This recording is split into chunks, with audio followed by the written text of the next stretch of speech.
Oi,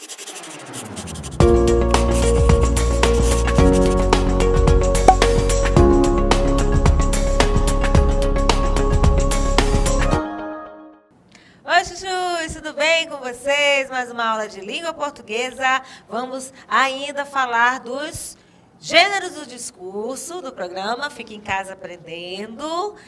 Comigo, Cacau Sotero, por aqui com vocês, tá? Sejam todos muito bem-vindos. É um prazer poder entrar na sua casa através da TV Educação, canal 10.2. É muito prazeroso saber também que você está nos assistindo as nossas aulas pelas plataformas no YouTube, né? Plataforma Gonçalves Dias, acompanhando o nosso trabalho pelo smartphone, pelo computador, pelo seu tablet, ou ainda mesmo, de repente, sei lá, na escola, né? Quem sabe quando essa aula for ao ar, a gente já esteja aí livre desse momento tão difícil, né? Vamos acompanhar aí gêneros do discurso, manifesto e resenha, tá? Manifesto, nós já falamos do manifesto quando estudamos modernismo, né?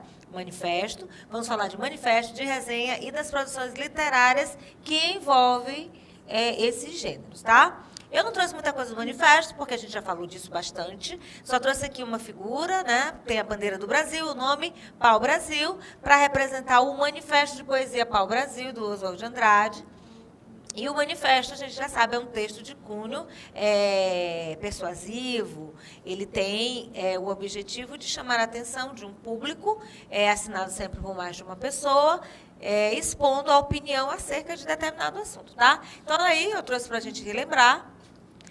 O manifesto é um gênero textual constituído de uma finalidade comunicativa distinta. Existem aqueles que se concebem como essencialmente argumentativos, cujo o intento é convencer o interlocutor dos posicionamentos firmados por meio do discurso, tá certo? Então, quando alguém quer apresentar a insatisfação, né? Alguém não, várias pessoas querem apresentar a insatisfação acerca de determinado assunto, escreve esse manifesto e as pessoas vão e assinam, tá?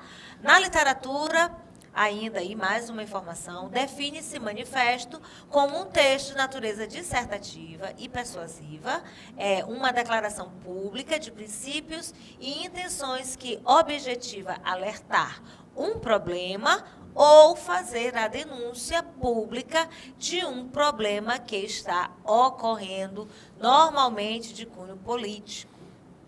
Tá certo? Então, já sabe o que é um manifesto. Eu já falei também de exemplos. Nas redes sociais, as pessoas gravam, né, um grupo de pessoas, ou um representando um grupo, as pessoas lá atrás, elas filmam, elas gravam e jogam em suas redes sociais para que as pessoas tenham conhecimento desse manifesto, tá bom?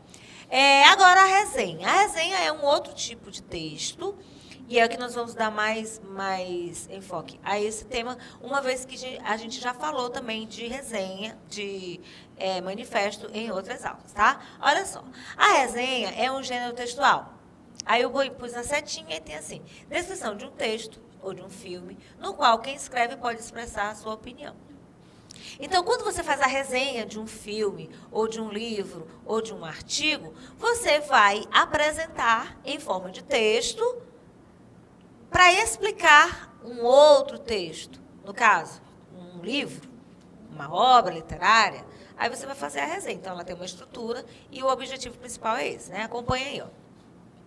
As resenhas são lidas pelas pessoas que pretendem saber algo acerca de um conteúdo, do que se trata ou se é bem avaliado pela crítica, por exemplo. A resenha é um texto que serve para apresentar outro quê, gente? Outro texto que seja desconhecido do leitor, ok? Então, uma obra, fulano de tal, escreveu um livro, e esse livro traz uma determinada história. Aí alguém vai ler esse livro, faz a resenha dele, não é o resumo, tá, gente? Faz a resenha. A gente já sabe o que é a resenha. É um texto que vai apresentar outro texto, certo? E sempre eu vou me adiantar, o resenhista ou resenhador, ele vai colocar ali, de repente, a sua opinião acerca daquilo que você está querendo saber, o que tem o conteúdo, tá bom? No jornalismo, a resenha é utilizada como forma de prestação de serviço. É um texto de origem opinativa, que reúne comentários de origem pessoal, julgamentos do resenhador ou resenhista sobre o assunto. A resenha pode ser de qualquer natureza, de uma peça teatral, de um filme, de um álbum, de uma peça de teatro ou até mesmo de um jogo de futebol. E pode ser uma resenha descritiva ou crítica. Tá? Eu botei aqui futebol. Eu, particularmente, gosto muito de futebol. Aí vai ter um clássico, o time que você gosta vai jogar, e você é aquele torcedor que é crítico. Você é aquele torcedor que ganha o jogo, mas sabe que o técnico falhou, sabe que o técnico mexeu errado, sabe que o jogador tal não estava num bom dia, aí você vai fazendo a resenha daquele jogo. É muito comum nós vermos resenhas de jogos desses programas esportivos, né, que passam depois dos clássicos, depois do bom futebol que é transmitido pelas TVs. Aí tem aquela resenhazinha, onde os locutores, né, estou falando aqui de jornalismo esportivo, vão comentar aquele jogo, vão fazer as suas críticas, dando sua opinião. Então, é um exemplo de resenha no futebol. Resenha de uma peça teatral. Eu assisti a uma peça X e aí eu vou fazer o comentário. A peça se trata de determinado assunto, personagem tal, faz isso aqui, aquilo ali, de forma, gente, sucinta, tá? Não é para contar a história inteira. Faz a resenha, apresenta a tua opinião, faz aquela crítica. Lembrando, gente, que crítica não quer dizer que coisa ruim. Aí eu vou fazer uma crítica ao livro. A crítica, ela pode apresentar coisas boas também, tá? As opiniões interessantes acerca daquele assunto. Então, a resenha tem esse objetivo, tá? Peça de teatro, de um filme, você faz a resenha daquele filme, você lê antes, você não sabe tudo que vai acontecer, mas você tem uma ideia e dá para saber se aquele filme é ou não é bom para você assistir, tá bom? E aí, eu tenho resenha descritiva ou crítica. O que é resenha descritiva? É aquela resenha que só vai te apresentar o assunto acerca daquele livro, daquela obra, daquele filme. E a crítica vai dar aquela opinião, vai dizer se é legal ou se não é, tá bom? A resenha consiste numa descrição minuciosa, gente, detalhista de uma determinada obra literária, de um filme ou de uma outra expressão artística. A resenha crítica consiste na elaboração de um resumo da obra em questão, ideias principais, elaboração de um juízo sobre o valor da obra. Por que a resenha não é resumo? Porque dentro da resenha eu vou apresentar a minha opinião. Eu posso chegar lá e dar meu palpite. E o resumo, não. O resumo, que a gente vai ver em uma outra aula, com mais detalhes, você só vai resumir aquela história, sem dizer se ela é boa, sem dizer se ela é ruim, sem fazer aquela crítica. Deu para entender? O que nós estamos falando de resenha? Resenha é um texto escrito para apresentar outro texto. Pode ser descritiva, pode ser crítica. Eu posso também colocar ali a minha opinião. Dentro do jornalismo, eu tenho resenha, posso fazer uma resenha de um filme, posso fazer uma resenha de uma peça teatral, posso fazer uma resenha de um bom espetáculo de futebol, né? Tem jogos maravilhosos, assim como tem jogos ruins, né? Eu não sei que dia que vai ao ar essa aula, mas ontem eu assisti a um clássico, a um jogo muito ruim, não teve gols, não parecia assim que todo mundo estava com... Nenhum dos dois queria perder. Então, não houve ataque, não vi nada de ofensiva, assim, foi um jogo monótono, sob o meu ponto de vista, sobre a minha resenha. Não vou falar o time para eu não causar nenhum burburinho em quem está assistindo. Só para você entender do que se trata a nossa aula, ok? A resenha científica. Bem, aí quando você estiver na faculdade, quando você terminar o ensino médio, adentrar a universidade, você vai se familiarizar muito, você vai se identificar muito e vai ter que fazer muita resenha crítica. O que é isso? Vamos ver? É o trabalho acadêmico ou resenha acadêmica que são elaborados e ensinados na universidade, tá? Isso não impede que o teu professor de ensino médio te ensine a fazer uma resenha científica e peça aí como trabalho para melhorar a tua nota. A resenha de livros é uma forma de crítica literária em que um livro é analisado com base no conteúdo, estilo e mérito. Conteúdo, o assunto. Estilo do autor, como é que ele escreve, como é que ele se porta, né? Todo autor tem um estilo. E mérito. Será que esse livro se mereceu mesmo estar entre os best-sellers? Será que serve? Será que não serve? Então, aí eu apresento aqui a minha resenha de livro, a crítica literária. Normalmente, quando você vai ler um livro, né, isso acontece comigo, a gente dá uma olhada na crítica literária para ver se aquele livro vale a pena você fazer toda a leitura. E por falar em leitura, você tem lido muito? Você tem feito resenhas? Você sabe fazer resenhas? Quais as estruturas que você tem usado para escrever uma resenha? Porque até aqui você já entendeu que a resenha é um texto para explicar uma outra obra, né? A resenha descreve acontecimentos, você já sabe, de um texto, de um filme, de um artigo, de forma breve, ou seja, sem muitos detalhes, tá? Embora seja minucioso. A resenha relata sobre o assunto de que o texto ou filme aborda sem descrever os acontecimentos. Por quê? Porque não vale a pena você contar tudo. Eu não gosto de que me contem. Ah, Cacau, esse livro aqui X é legal. Me empresta. Ou então a pessoa, te comprei esse livro para você. Ah, esse livro aqui é muito bom, porque ele conta a história e tal. E aí a pessoa vai descrevendo tudo. Não tem graça. A pessoa perde o interesse pela leitura. Tá bom? Eu sei que eu já fiz algumas citações, alguns resumos de obras aqui nas nossas aulas, porque, de repente, o tempo também vai ser curto para você fazer todas essas leituras e o vestibular está bem aí, né? Final do ano, nós estamos quase no meio do ano. E aí, às vezes, não dá tempo do aluno fazer toda aquela leitura. A gente trouxe aqui algumas colheres de chá para vocês. Características da resenha. A descritiva. O resenhista, ou resenhador, descreve o texto com suas palavras, oferecendo um apanhado da obra, tá? Gente, com suas palavras, às vezes com minhas palavras, mas com palavras claras, objetivas, porque quem escreve não escreve para si mesmo. Quem escreve, escreve para outras pessoas e as outras pessoas precisam saber o que você está dizendo. Se você tem um blog, se você tem uma página, de repente, na internet, se você usa a sua rede social para socializar os seus conhecimentos, inclusive acerca de livros, é bom saber que o Brasil é grande. Existem várias regiões, né? 5 regiões, que têm também nomenclaturas, formas de falar características de cada uma. Então, eu preciso usar uma linguagem padrão, onde o meu texto, que é lido, a minha resenha, vamos supor que você resolva fazer resenhas de livros e colocar nas suas redes sociais. Faça resenhas descritivas. E aí, aqui está dizendo, com suas palavras. Você é daqui do Maranhão, tem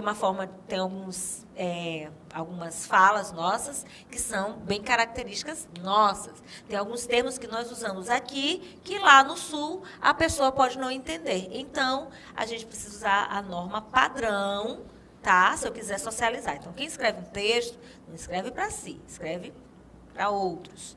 Gente, só um detalhe. Isso não quer dizer que um autor não possa explorar sua própria linguagem.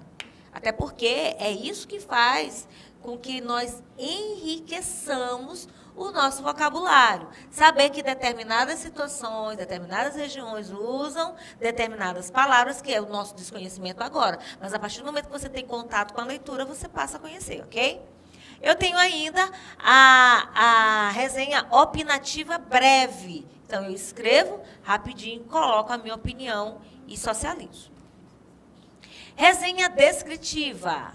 Dá a conhecer ao leitor um pouco sobre o autor da obra. O assunto a ser abordado, né? Aí é para não esquecer, né? A gente repete aí, que é para você ficar inteirado. Resenha crítica. Ela é chamada também de opinativa. O autor vai expor algo a respeito de um conteúdo, apresentando a sua opinião de forma crítica, influenciando o comportamento dos leitores. Então, gente, o objetivo da resenha crítica é esse mesmo, é influenciar o comportamento do leitor. Ele vai ler a resenha crítica e aí isso aqui eu não vou querer ler, não. Acho que não vou gostar. Agora, eu acho que como a questão é opinativa, e gosto é educado, eu acho que às vezes a gente não se deixe levar por certas resenhas e mergulhe na leitura que não vai fazer mal nenhum. Olha a estrutura da resenha. Como qualquer gênero textual, a resenha tem um padrão. A bibliografia da obra resenhada tem que estar de acordo com as normas da ABNT, tá bom? São as normas aí que a gente coloca para todos os nossos trabalhos e monografias, artigos, tá? Identificação do resenhista. Tem que ter o nome, profissão, título. Aí o texto contínuo, ou seja, sem quebra de subtítulos, e organizado em introdução, desenvolvimento e conclusão. Tá? Se eu vou falar do livro, sei lá, Vidas Secas, de Graciliano Ramos, ou se eu vou falar do livro Guarani, que eu já citei em aula de José de Alencar, eu vou ter que seguir essa sequência aqui, tá? Introdução, desenvolvimento e conclusão. Eu vou fazer assim, um breve apanhado das informações da obra e apresentar a quem não conhece. E aí vai despertar nesse leitor o interesse pela obra. Eu vou ler, gostei da resenha, vou ler. Características da resenha: concisão, objetividade, argumentação, recomendação e estrutura. Essa concisão, né, o texto tem que ser bem conciso, bem estruturado, um texto bem apanhado. Um texto onde eu fale, e eu já disse agora, a pessoa me entenda, um texto objetivo, sem delongas, sem encher linguiça, como se diz, né? Eu vou atrás de palavras aí, eu vou enchendo o meu texto para ele ficar longo. Não, ele tem que ser bem objetivo. Tá? Argumentação. Argumento é aquilo que vai fazer você convencer alguém de alguma coisa. O bom argumento. Então, você tem que ser bom de argumento na tua resenha. Para quê? O leitor se apaixone por aquela obra que você está recomendando. Recomendação, né? Vem logo depois, porque que ela é interessante ser lida. E essa estrutura, né? Introdução, desenvolvimento e conclusão. Agora, vamos falar de resenha, vamos exemplificar uma resenha, tá? Tem um padrão, você já sabe qual é, você pode fazer, pode experimentar, e eu trouxe aqui. Embora você possa não se interessar, eu acho difícil, essa obra aqui é maravilhosa. Olha só, acompanha na sua tela. Tem uma figura, tá? Que representa o quê? Olha só, fome, deserto. Eu digo, por que fome? Porque o bebê ele está assim, cadavérico, né? As pessoas estão cadavéricas. Tá? Um mundo que vive entre a esperança e a desesperança. Vidas Secas, que é um romance do alagoano Graciliano Ramos, publicado em 1938, tá, gente? Já é modernismo. Riachos secos, sol abrasivo, animais mortos pelo caminho, que também traz no extenso rastro de sede e fome. Então, eu já sei que este livro vai falar de miséria, de fome, e ele é alagoano, Alagoas fica no Nordeste, então a gente tem aqui uma história de uma publicação nordestina. Vamos ver o exemplo aí? Vamos ver o exemplo dessa resenha? Bom, ele é de 30, né? Ele é considerado um romance de 30, quarta publicação desse escritor, né? Que eu já falei, o Graciliano Ramos, foi veiculado pela José Olímpio, na época, e inicialmente tinha o título Um Mundo Coberto de Penas, mas, por orientação dos editores, ele ganhou o formidável título que conhecemos como Vidas Secas. Vamos à obra? A obra revela a maestria do seu autor ao tratar de problemas sociais, neste caso, a seca do Nordeste. Inspirada na própria experiência de Graciliano Ramos, Vidas Secas se tornou uma obra emblemática que convida o leitor a se dedicar, a se deliciar numa leitura de palavras simples, cuja maior parte dos capítulos podem ser lidos fora da sequência, tá? Essa obra narra a história de uma família de retirantes e de sua cachorra-baleia. Fabiano, Vitória, Baleia e os dois meninos estão caminhando embaixo de um sol escaldante. Famintos e sedentos estão praticamente mortos. Os urubus os seguem, esperando o banquete. A seca pegou de jeito a região e eles precisaram procurar esperança e vida em outro lugar. Mas não há nada além do sol quente, animais mortos, fome e sede. E no meio do caminho, um dos garotos se entrega e desiste de viver e lutar. O pai, Fabiano, o espanca, cogita deixá-lo para os urubus, mas volta a pensar e carrega o rapaz, apesar de estar sem forças. E, após um tempo, encontram Sombra. Baleia sai para caçar, volta com Preá que é parecido com um porquinho da Índia, e todos comem. Longe, eles avistam nuvens e a esperança retorna. Vai chover. Haverá pasto, haverá vida, instalam-se em uma fazenda abandonada e lá fixam morada. As chuvas vêm e a vida floresce.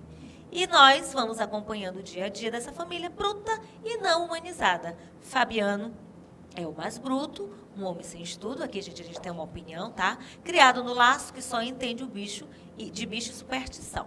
Pouco entende da vida e da justiça ou do que é certo ou errado. E através dos seus pensamentos percebemos que o homem se assemelha mais com um animal do que com um humano em si, ok? E aí eu tenho para vocês aqui um exemplo de resenha e deixo aqui a curiosidade para você ler esta maravilhosa obra de Graciliano Ramos, Vidas Secas. Compliquei?